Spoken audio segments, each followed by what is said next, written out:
When an older person is excluded from family discussions, their opinion is not asked for, when they are forgotten, or where they are kept in a corner like part of some furniture, that is social isolation. Social isolation increases the risk of depression, cognitive decline, poor physical health, and loss of independence. How does that affect the quality of life? It leads to them not wanting to be part of a community or wanting to be within a community. A person does not stop needing connection as they grow older. Human connection is a basic health and human right. Another form of abuse is ageism. I'm not sure how many of us have heard of the word ageism. Ageism is discrimination because of age, simply that. And it's one of the biggest barriers to what we call healthy aging. When the society says you're too old to do this, or you're too young to do this, or you can't learn, or you're too old to be taught, or you can't go back to school, or now you're too old and you must retire, all those are forms of ageism, and they're actually a form of abuse because you're taking away a person's ability to do something just because of a chronological age attached to them. And we need to stop reducing people to age. Rather, we need to look at them as their life experiences, the wisdom they impart, the ability they have to still do things.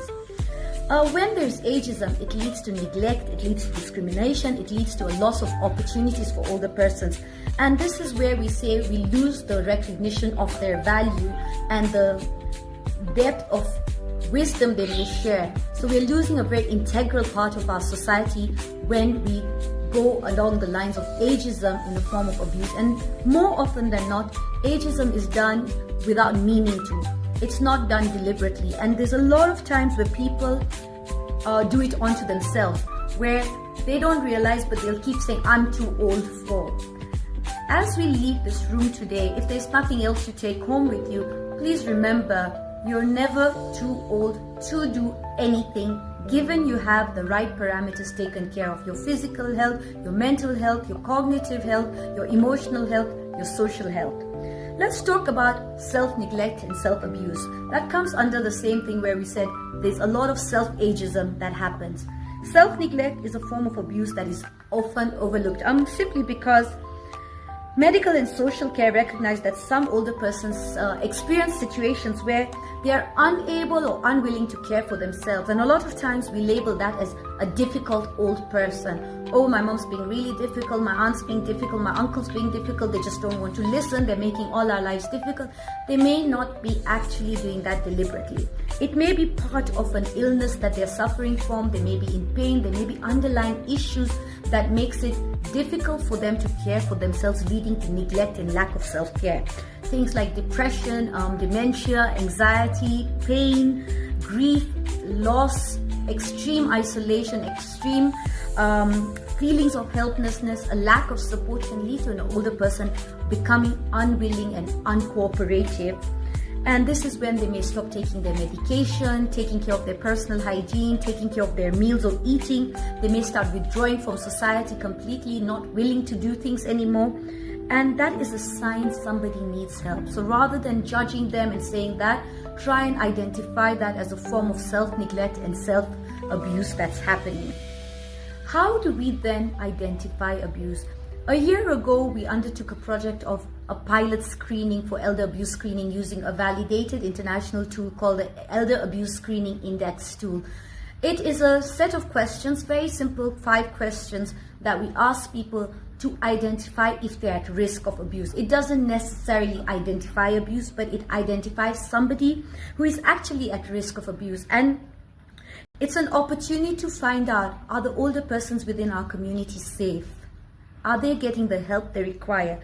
When you identify somebody at risk, what happens? Are you, finding out if they've reported it? Have they not been able to report? And if they didn't report it, why? Were they unable to get to help? Were they scared of getting help? Did they not have any support to get the help they required? This helps us actually prevent the abuse from getting worse or actually happening in the first place. It helps us identify concerns very early, but it's not enough. The most important thing after identifying a risk of abuse or an abuse happening is connection. We need to connect the older person to the right channels of support, which is the healthcare services, the social support system, the local chiefs, the community resources, the community health promoters, and the appropriate pathways of care, whether it's legal or referral pathways. It really is important that the older person understand their rights, understand where they can go for help, because if they are abused, somebody identifies it but nothing happens, it's quite pointless.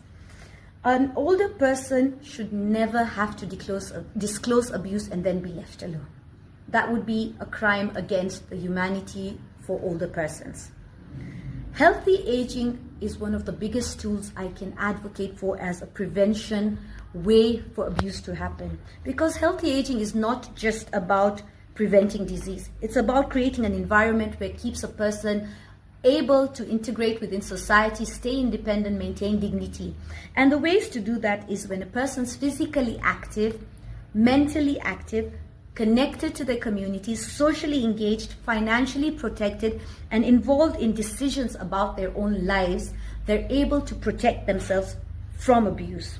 Healthy aging creates stronger, more independent older persons, which gives them a stronger role in community.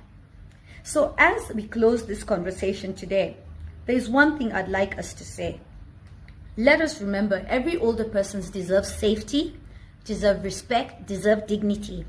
To the families, protect your older persons. To the healthcare system, ask questions that matter and look beyond disease when you're looking for older persons' abuse.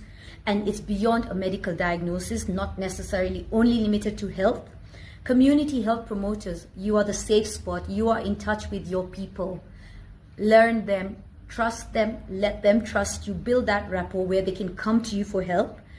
And let us create environments where the older persons can belong, feel safe, feel they have a place to reach out, and their voices can be heard.